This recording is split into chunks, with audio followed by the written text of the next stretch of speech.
Before we continue, I need you to understand something. This story isn't simple. It's tangled in emotion, blurred boundaries, and choices that may challenge your beliefs. If at any point it feels like too much, step away. Take a moment. Turn back if you must. But if you choose to stay, listen closely, because every word matters. For the longest time, I thought I had my life figured out. Not perfect, not by any means, but manageable. I worked hard, paid my bills, took care of my son, Rio. I was doing what I was supposed to do, raising him right, making sure he had everything he needed. And for a while, that was enough. At least, I thought it was. But life has a way of shifting beneath your feet. Of taking what you thought was solid and turning it into something you don't quite recognize. And before you know it, you're standing in the middle of something you never saw coming, wondering how the hell you got there. That's where I found myself. For 21 years, it's been just me and Rio. I raised him on my own after his father left, and in a lot of ways, we were more than just mother and son, we were a team. We had our routines, our little traditions. It was always the two of us against the world. And I was proud of that. I was proud of the life I built for us.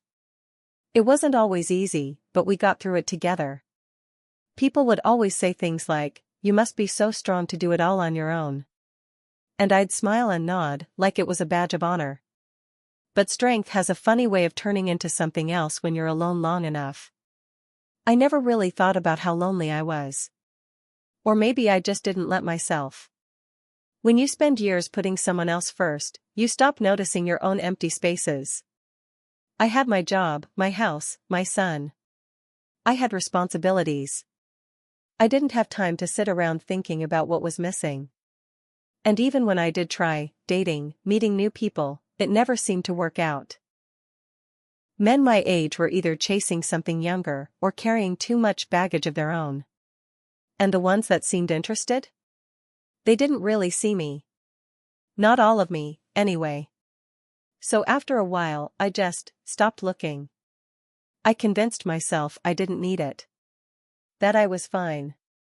And maybe that was the biggest lie I ever told myself. Through everything, Rio was always there. And not just as my son. He was my rock. The one person I could always count on. He saw me in ways no one else did. He knew when I was tired before I even said a word. He knew when I was upset, even when I tried to hide it. He had this way of knowing exactly what I needed, sometimes before I even knew myself. I told myself that was just because we were close. That's what happens when it's just the two of you for so long. You learn each other's rhythms. You lean on each other. That's normal, right? That's what I told myself. But looking back now, I wonder if I missed something. If I ignored the signs, because I didn't want to see them. Or maybe, because I didn't know how to. I don't know when it started. Not exactly. It wasn't one big moment, not some dramatic turning point. It was slow. So slow I didn't even notice it at first. But something changed. Maybe it was the way he started looking at me. Or the way his voice sounded different when he spoke to me, calmer, more certain. Maybe it was how he started stepping in more, taking care of things before I even had the chance to ask. At first, I chalked it up to him growing up. He wasn't a kid anymore. He was a man now. And I was proud of that. But there were moments, small, fleeting moments, where something in my stomach tightened, and I didn't know why. Moments where I felt something shift between us, like an invisible thread pulling tighter. I never said anything. I never let myself think about it for too long. I told myself I was imagining things. That it was nothing.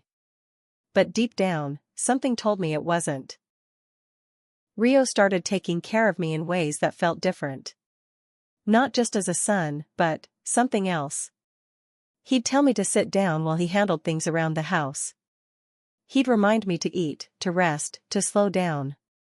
And there was something in his voice, in the way he said it, that made me listen. And the strangest part? I didn't mind. I told myself it was normal. That he was just protective. That I had raised him to be strong, to be dependable, to take charge when needed. But some nights, when I was alone, I'd replay certain moments in my head. The way he touched my shoulder. The way he looked at me. The way I felt when he was near. And I would push those thoughts away, bury them so deep they couldn't breathe.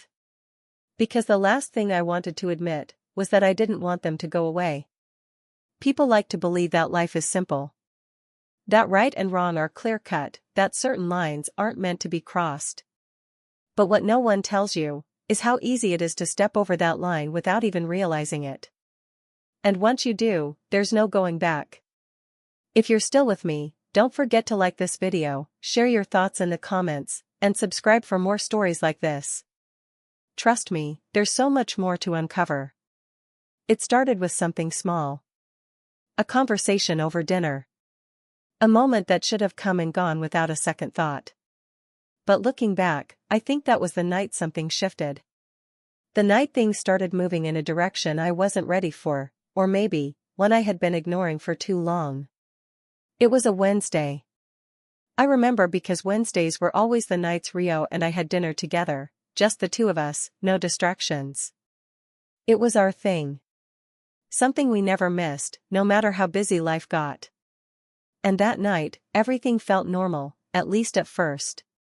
We sat across from each other at the kitchen table, plates between us, the hum of the refrigerator filling the silence. I had just gotten back from a date.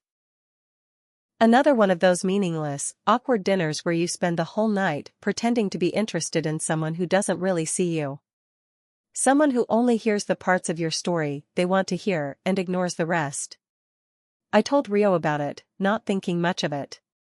I laughed, shook my head, called the guy a waste of makeup and good shoes. It was supposed to be a joke, something lighthearted.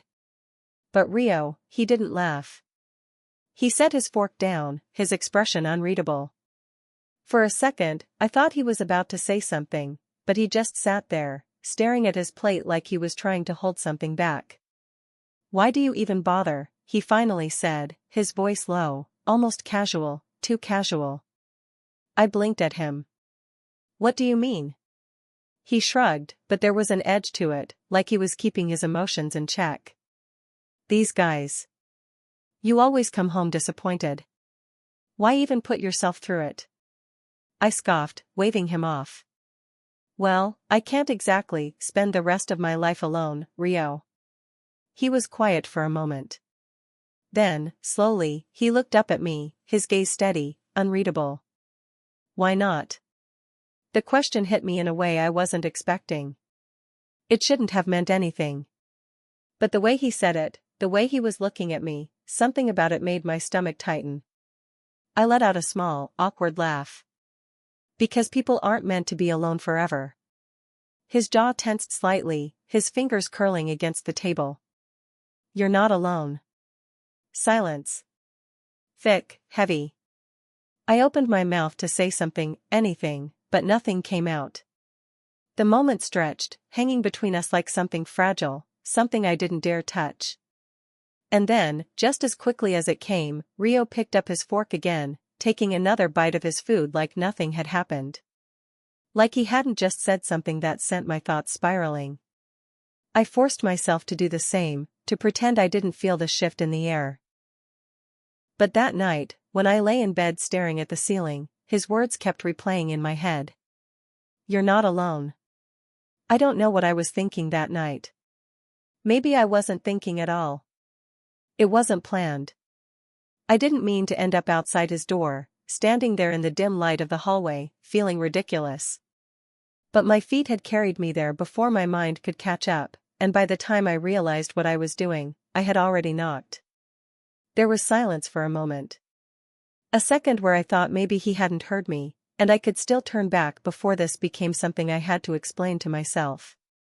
But then the door opened. Rio stood there, looking down at me, his face shadowed in the soft glow from his bedside lamp. His eyes swept over me, slowly, like he was trying to read between the lines of what wasn't being said. And in that moment, I felt small. Not in a way that made me afraid. In a way that made me realize how much space he took up now, how much he had grown, how much he had changed. He didn't ask why I was there. He just looked at me for a long moment, then stepped aside, leaving the door open. I should have walked away. I should have said, never mind, made an excuse, gone back to my own bed. But instead, I stepped inside. The air in his room felt different. Warmer. Closer. I don't know if it was real or if it was just in my head, but I felt it anyway. Rio shut the door behind me, slow and deliberate. When he turned back around, there was something in his expression, something unreadable, something waiting. "Can't sleep?" he asked, his voice quieter than usual, softer. I shook my head, suddenly feeling foolish. "It's nothing, but before I could finish, he moved closer. And before I could stop myself, I let him. He wrapped his arms around me, pulling me against him, his chin resting lightly on top of my head. And just like that, the rest of the world disappeared. I don't know how long we stood there. It could have been seconds, minutes, I couldn't tell. I only knew the feeling. The solidness of his body, the steady rhythm of his breathing, the warmth that settled over me like a heavy blanket. And for the first time in a long time, I didn't feel alone. "You deserve better," he murmured, his voice low, almost like he wasn't sure if he wanted me to hear it. My hands curled against the fabric of his shirt, gripping it tighter than I should have. I didn't know why. Maybe I just didn't want to let go yet. My breathing slowed to match his, and that was when I realized it. Our bodies were in sync, moving together in a quiet rhythm, something unspoken passing between us. Something I couldn't name. The moment stretched too long. My heart was beating too fast. My skin felt too warm. And suddenly, I knew, I had to get out of there. I pulled away. Too fast. Too sudden. Like I had been caught doing something I shouldn't, even though nothing had happened. Rio let me go without a word, but his eyes stayed on me, searching, waiting. I forced out a laugh, shaky, awkward. I should go to bed." He didn't say anything. He just nodded, slow, unreadable. I turned and walked out of his room, closing the door behind me.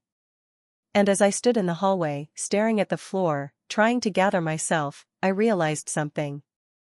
I could still feel him. The weight of his arms. The warmth of his breath. The way his voice had wrapped around me like something I could almost sink into. And the worst part? I didn't want to stop feeling it. I told myself it was nothing. A moment of weakness, nothing more. But in the days that followed, I couldn't stop thinking about it. Why did that moment feel so different?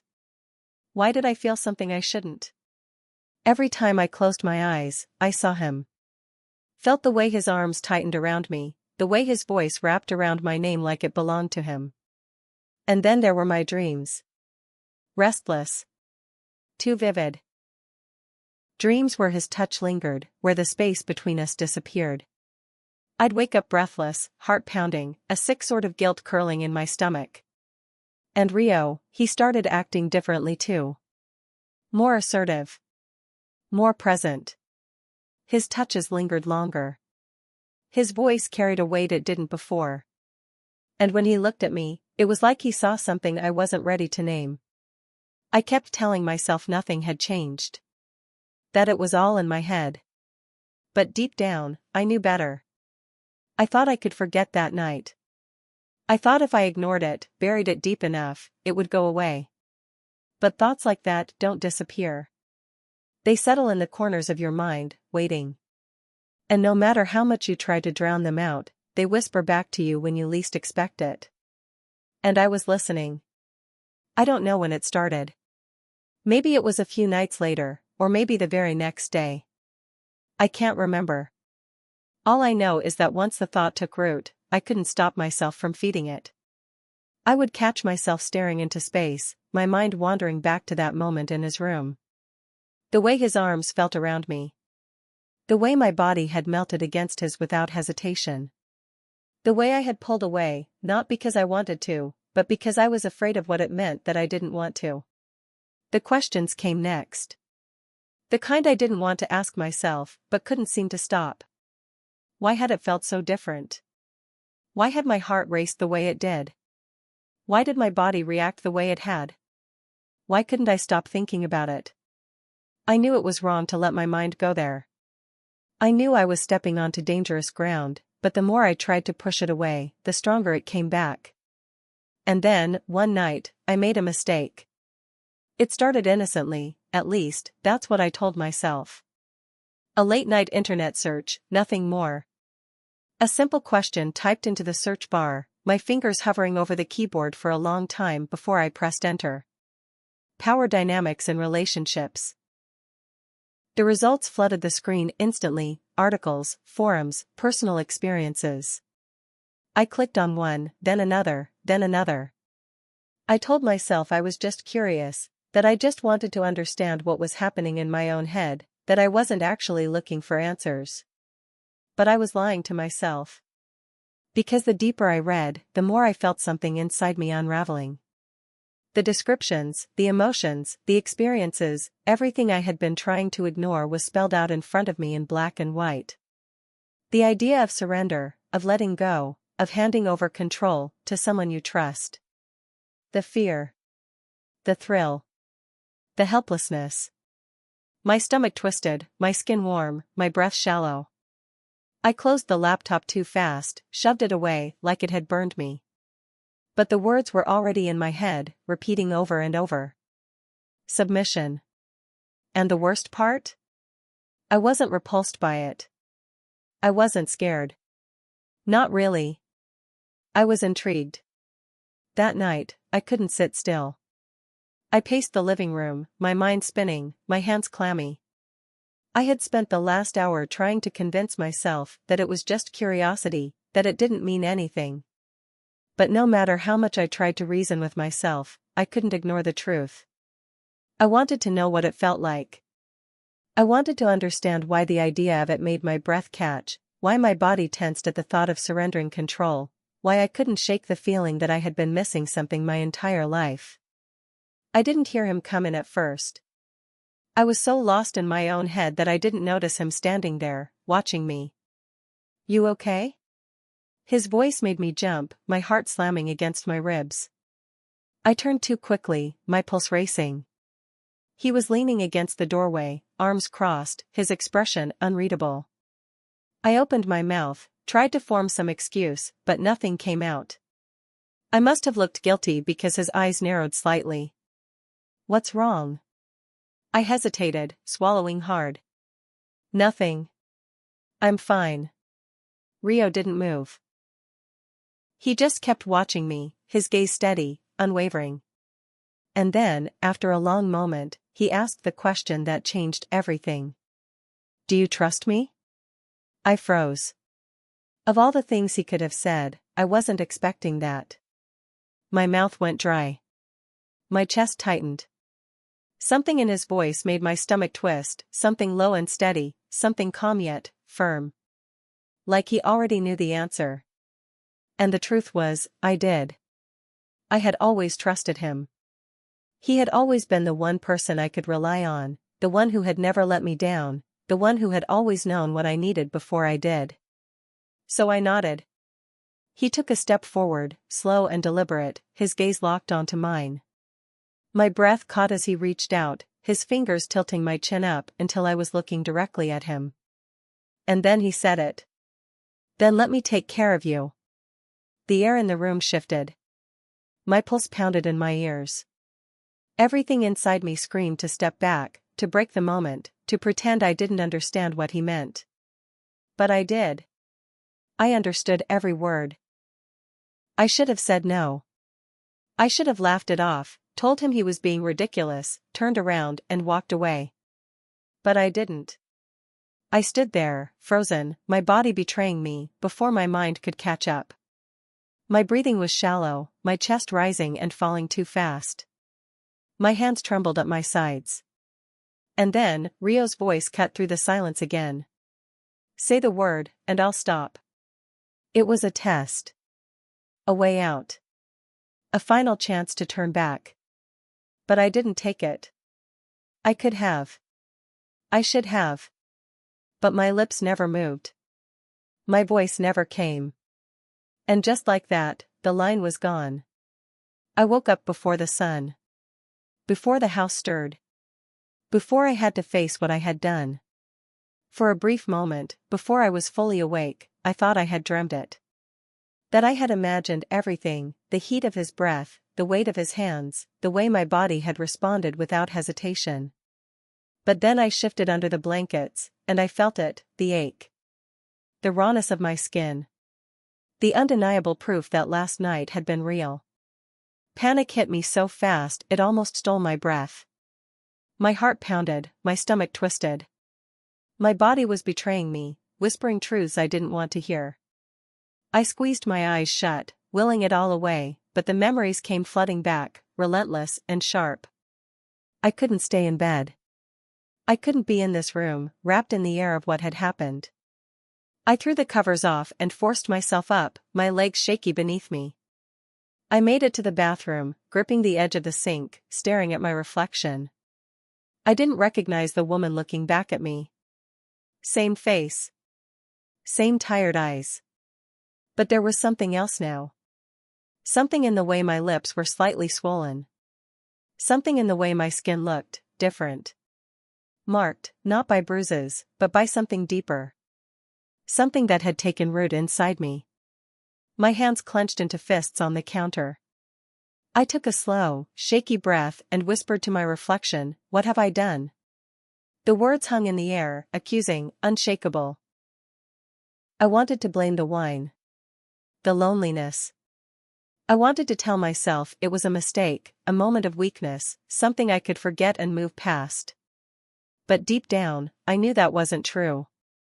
Because even as I stood there, drowning in guilt, there was something else beneath it. Something worse. A pull. A longing. I hated myself for it.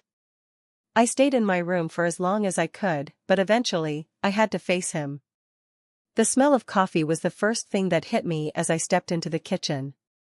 Rio was already there, leaning against the counter, his fingers wrapped around a mug. He was calm, collected, watching me. I kept my gaze down as I moved toward the coffee pot, my hands cold despite the warmth of the room. If I didn't look at him, if I kept my hands busy, maybe I could get through this. Maybe I could pretend. But Rio wasn't going to let me pretend. Are we just going to act like last night didn't happen? His voice was steady. Sure. Like he wasn't questioning it at all. Like he already knew the answer. I froze. My grip tightened around my coffee cup, the ceramic smooth and grounding beneath my fingertips. I swallowed hard, willing my voice to stay even. I don't know. It was the truth. I didn't know how to process what had happened. I didn't know how to reconcile the way my body had responded with the part of me that still wanted to run. Rio set his mug down and took a step toward me. Not aggressive. Not forceful. Just confident. Like he had already decided something, and he was waiting for me to catch up. Look at me, he said. I couldn't. If I looked at him, I knew I would see it, the thing I had been running from. The thing I had felt last night. The thing I still felt now. I shook my head, my voice barely a whisper. I can't. A beat of silence. Then, softer this time, you don't have to be afraid of this. But that was the problem, wasn't it? I wasn't afraid of him. I was afraid of myself. I spent the rest of the day avoiding him. Cleaning, running errands, anything to keep myself moving. If I stayed busy enough, maybe I wouldn't have to think. Maybe I wouldn't have to feel. But no matter how much I tried to push it down, it was still there. Every time I closed my eyes, I saw him. Every time I let my mind wander, I felt him. I told myself it was a mistake, that it was nothing more than loneliness playing tricks on me. Then why do you want it to happen again? I hated that voice. That quiet, insidious part of me that whispered in the back of my mind, the part that wasn't drowning in guilt but in longing. Because it wasn't just about last night. It was about what he had given me. The feeling of letting go. The feeling of not having to be strong. The feeling of not having to be the one in control. And the more I thought about it, the more terrifyingly clear it became. I didn't just want that night back. I wanted more. I should have put a stop to it. I should have drawn a line, pulled away, taken back the control I had lost. But control had already slipped through my fingers. And Rio knew it. The shift was subtle at first. Almost unnoticeable. The way he started deciding things for me, small, inconsequential choices that felt harmless. What I should wear. What we should eat. What movie we should watch. I told myself it didn't matter, that it was just him being assertive, taking the lead in the way any man might. But then it became more. One evening, I had laid out a dress, something simple, something I had worn 100 times before. I was reaching for it when Rio walked past my room, pausing in the doorway. "Not that one," he said. I turned to look at him,